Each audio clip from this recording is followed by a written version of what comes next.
Assalamualaikum warahmatullahi wabarakatuh. We are from group number 5. We're gonna explain the materials about assumptions to humans in organizational development atau asumsi terhadap manusia dalam pengembangan organisasi. Okay, the first, let me introduce our group members. The first, I am Ayunisa Putri, Fitri Rizkina Hazibuan, Yulia Fitri, and Zahara Nurul Nafizah. The first materials will explained by me. The first, assumption against people or individual and group. The first, people's assumptions about the organizational. The first, individu dalam organisasi. Individu dalam organisasi terdiri dari cognitive approach, reinforcement approach, psychoanalytic approach. Yang pertama, cognitive approach atau pendekatan kognitif. Pendekatan ini dimulai dengan adanya rangsangan yang dilakukan. Ini dilakukan untuk mengetahui perilaku individu. Fungsi pendekatan ini yaitu memberikan pengertian pada kognitif yang baru, menghasilkan emosi, membentuk sikap, dan memberikan motivasi terhadap konsekuensi perilaku. And yang kedua, pendekatan penguatan atau reinforcement approach. Berasal dari luar individu dan peristiwa-peristiwa yang ada dalam lingkungan yang kemudian diikuti dengan adanya respon. Kemudian yang ketiga ada psychoanalytic approach atau pendekatan psikoanalitis. Pendekatan ini menunjukkan bahwa yang mempengaruhi perilaku individu adalah kepribadiannya. Tujuan perilaku organisasi pada umumnya adalah meningkatkan kualitas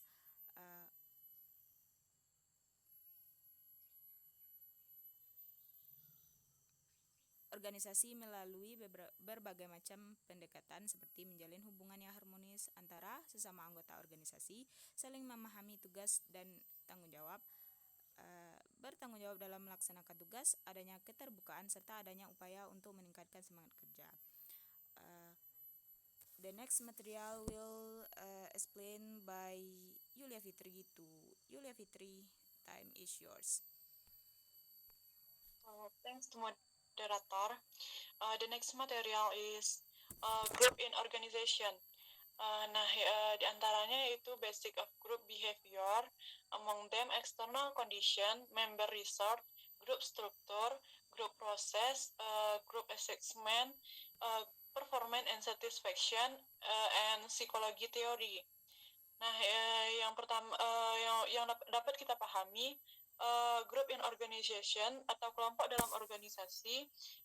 Kelompok merupakan bagian kehidupan individu dan organisasi di mana mereka akan terus terlibat dalam proses kelompok yang ditemui dalam satu organisasi. Adapun ciri-ciri sebuah kelompok antara lain memiliki lebih dari satu anggota, saling berkomunikasi, memiliki tujuan yang sama, dan menganggap dirinya sebagai anggota sebuah kelompok. Basic of group behavior atau dasar-dasar perilaku kelompok. Yang pertama ada external condition atau kondisi eksternal pada kelompok. Di antaranya ada strategi organisasi, struktur otoritas, peraturan formal, sumber daya organisasi, proses seleksi perilaku personil, evaluasi kinerja, dan sistem ganjaran.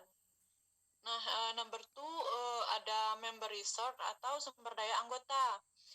Yang pertama ada kemampuan, korelasi antara kecerdasan intelektual dengan relevansi pekerjaan terhadap prestasi kelompok. Yang kedua selanjutnya yaitu karakteristik kepribadian. Ada hubungan antara karakteristik kepribadian yang positif dalam budaya terhadap produktivitas, semangat, dan koefisienan kelompok. Number 3 yaitu grup struktur atau struktur dalam kelompok. Yang pertama ada kepemimpinan formal. Pemimpin formal sangat berpengaruh terhadap kesuksesan kelompok, sehingga pemimpin ini hampir sering ada dalam setiap kelompok. Yang selanjutnya yaitu peran. Variasi peran yang dimainkan secara konsisten oleh individu kelompok dapat memberikan hasil yang baik, meskipun terkadang terdapat pula konflik dan pengalaman selain perintah dari pemberi peran. Selanjutnya ialah norma. Perilaku yang diterima dengan baik semua anggota kelompok tersebut. Setiap kelompok memiliki standar perilaku yang berbeda-beda. Dan ada juga status atau kedudukan atau jabatan yang diberikan oleh orang lain kepada anggota kelompok secara sosial. Selanjutnya ialah komposisi. Untuk menyelesaikan suatu kegiatan, kelompok yang terdiri dari beraneka ragam keterampilan dan pengetahuan akan lebih efektif dibanding kelompok yang anggotanya homogen. Yang selanjutnya yaitu proses kelompok atau grup proses. Nah, kontribusi anggota kelompok pada proses pengerjaan tugas kelompok tidak terlihat jelas yang disebabkan oleh kurangnya usaha beberapa anggota sehingga hasil pekerjaan tidak maksimal. Selanjutnya yaitu group assessment. Nah, tugas-tugas kelompok yang pertama yaitu pengambilan keputusan dalam kelompok. Pengambilan keputusan secara kelompok akan lebih baik dibandingkan keputusan yang diambil oleh satu orang. Pada saat ini banyak keputusan organisasi yang dibuat oleh kelompok, tim dan komite. Meskipun demikian, terdapat beberapa kelebihan dan kekurangan dari keputusan yang diambil secara berkelompok. Antara lain tentang kelebihan yaitu lebih lengkapnya informasi dan pengetahuan yang diperoleh. Berkembangnya pendekatan dan alternatif meningkatkan legitimasi dukungan dan keputusan yang diambil oleh kelompok, sedangkan kekurangannya yaitu menghabiskan waktu, tekanan untuk sesuai dominasi oleh anggota-anggota tertentu, dan tanggung jawab yang sama. Adapun teknik pengambilan keputusan kelompok terdiri atas interaksi, saran, teknik kelompok nominal, teknik DLP, pertemuan elektronik. Nah, number 6 ialah performance and satisfaction atau kinerja dan kepuasan. Terdapat beberapa faktor yang mempengaruhi kinerja, seperti persepsi, peran, norma, status, ukuran kelompok, susunan demografis, tugas kelompok, dan kekohafisifan. Keputusan yang diambil oleh individu kelompok dipengaruhi oleh persepsi, peran kinerja antara pimpinan dan bawahan. Yang terakhir atau yang number 7 ialah psikologi teori atau teori psikologi. Collaborative classroom atau kerjasama dilaksanakan oleh lebih dari satu orang dalam mencapai suatu tujuan. Terdapat dua komponen yaitu kerjasama dan saling ketergantungan yang positif. Semua anggota kelompok harus melihat dirinya sebagai bagian dari kelompok tersebut yang didasarkan pada kepercayaan sehingga akan terciptalah kekompakan dalam kelompok. That's all about my material. Thank you. I will return to the moderator. Thank you to Yulia Fitri. Okay, the next material is will explained by Fitri Rizkina Hasibuan. To Fitri Rizkina Hasibuan, time is yours.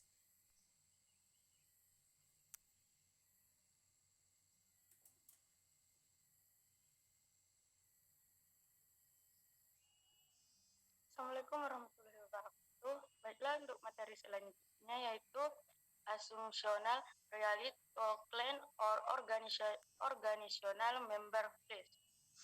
Number 2, the reason for forming the group, di mana berikut merupakan 4 alasan pentingnya setiap individu untuk berkelompok. Yang pertama, untuk pemuasan kebutuhan. Pemuasan kebutuhan manusia merupakan motivasi inti dalam berkelompok. Yang kedua, adanya kedekatan dan daya tarik, di mana kedekatan dan daya tarik yang berorientasi pada persepsi, sikap, prestasi, atau kesamaan motivasi mampu menciptakan interaksi antara individu. Yang ketiga, adanya tujuan kelompok, di mana apabila tujuan masing-masing individu diaplikasikan dalam sebuah kelompok, maka penyatuan tujuan kelompok tersebut akan menghasilkan kinerja yang positif.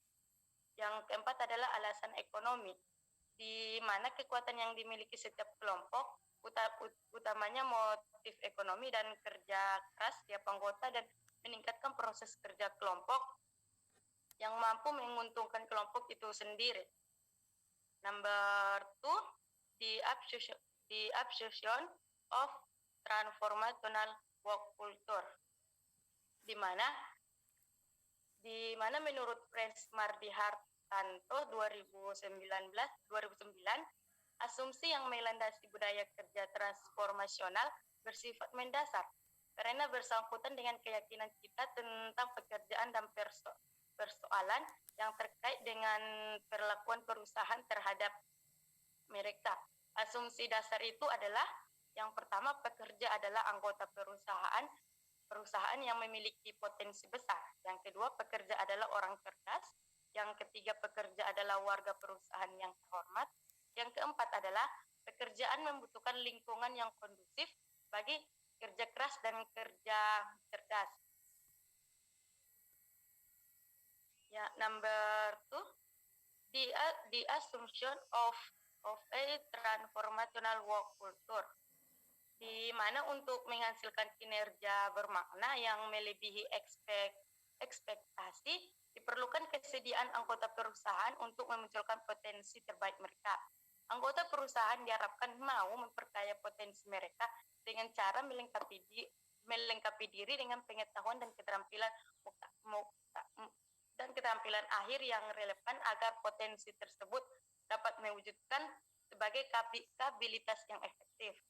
Anggota juga perlu dibiasakan untuk saling berbagi pengetahuan, gagasan, informasi, dan data dengan sesama anggota. Anggota perusahaan biasanya dengan rela dan senang hati melakukan hal-hal tersebut apabila perusahaan dapat mewujudkan wahana belajar yang menyenangkan.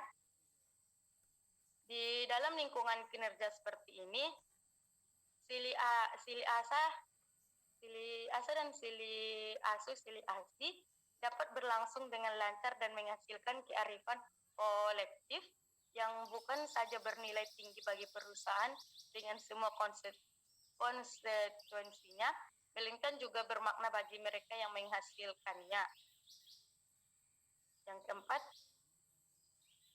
corporate culture and work culture, di mana menurut Franz Mardi Hartanto 2009, budaya korporasi biasanya diperlihatkan dalam praktis bisnis yang dijadikan manajemen perusahaan. Budaya korporasi terlihat dari cara perusahaan, di mana yang pertama memperlakukan pelanggan, pemasok, dan pemangku kepentingan yang lain. Yang kedua, mempraktekkan anggota tanggung jawab sosialnya. Yang ketiga, menjalankan praktik administrasi bisnisnya. Yang keempat, berkompetensi. Yang kelima, mengimplementasikan tata nilai yang mewarnai praktik bisnisnya. Yang keenam, memperlakukan pekerjanya. Mungkin cukup itu yang dapat saya sampaikan. Saya kembalikan kepada moderator. Okay, the next material is will explained by Zahara Nurul Nafisah. To Zahara Nurul Nafisah, time is yours. Thank you to the moderator. Okay, I will continue the material about values and assumption underlying organization change. The factors that cause the organization to develop are: number 1, external factor, such as a political system, economic, technology, market, and values. Number 2, internal factor, such as a goal, strategies, political, and new technology. Number 1, external factor. Dalam kenyataannya, ada banyak faktor internal yang sangat mempengaruhi perkembangan organisasi. Dengan organisasi mempunyai sedikit kemampuan untuk mengendalikan faktor tersebut, organisasi bergantung dan harus berinteraksi dengan lingkungan eksternal bila ingin kelangsungan hidupnya terjaga. Sumber daya fisik, keuangan, dan manusia didapat dari luar. Begitu juga para klien dan langganan dari barang-barang dan masa organisasi. Oleh karena itu, segala sesuatu yang tercakup dalam merubah lingkungan dapat mempengaruhi organisasi dan penyebab tekanan pengembangan. Pengembangan organisasi terjadi karena adanya perubahan-perubahan dalam berbagai variabel eksternal seperti sistem politik, ekonomi, teknologi, pasar, dan nilai-nilai. Berbagai faktor eksternal dari kemajuan teknologi sampai kegiatan-kegiatan persaingan dan perubahan pola kehidupan dapat menekan organisasi untuk mengubah tujuan, struktur, dan mode operasinya. Number 2, internal faktor. Faktor-faktor pengembang bisa juga datang dari organisasi. Kekuatan-kekuatan perubahan internal ini merupakan hasil dari faktor-faktor tujuan, strategi, kebijakan, manajerial, dan teknologi baru, serta sikap dan perilaku karyawan. Sebagai contoh, keputusan manajer puncak untuk mengganti tujuan dari pertumbuhan jangka panjang menjadi pencapaian laba jangka pendek dengan akan mempengaruhi pencapaian tujuan untuk banyak departemen dan bahkan mungkin melakukan pengembangan. Sikap dan ketidakpuasan karyawan seperti ditunjukkan dalam tingkat perputaran atau penenggokan dapat menyebabkan berbagai pengembangan dalam kebijakan dan praktik manajemen. Thank you. I return it to the moderator. Thank you to Zahra Nurul Nafisah. Okay, that's all our group explain about the materials. Thank you for your attentions. I will close this presentation by saying Alhamdulillah. Okay, Assalamualaikum warahmatullahi wabarakatuh. Assalamualaikum warahmatullahi wabarakatuh. Baiklah, saya dari kelompok 5 akan melakukan wawancara bersama Ibu Yulisma. Pertanyaan pertama yaitu bagaimana keadaan organisasi di sekolah ini, Bu?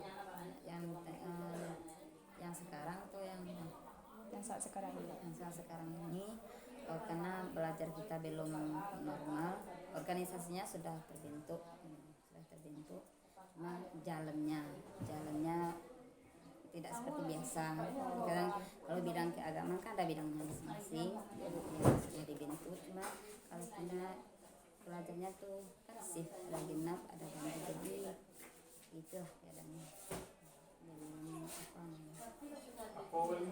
Bagaimana peran Ibu dalam organisasi Ibu? Dalam mengambil keputusan dalam organisasi? Saya di organisasi ini selaku pembina organisasi.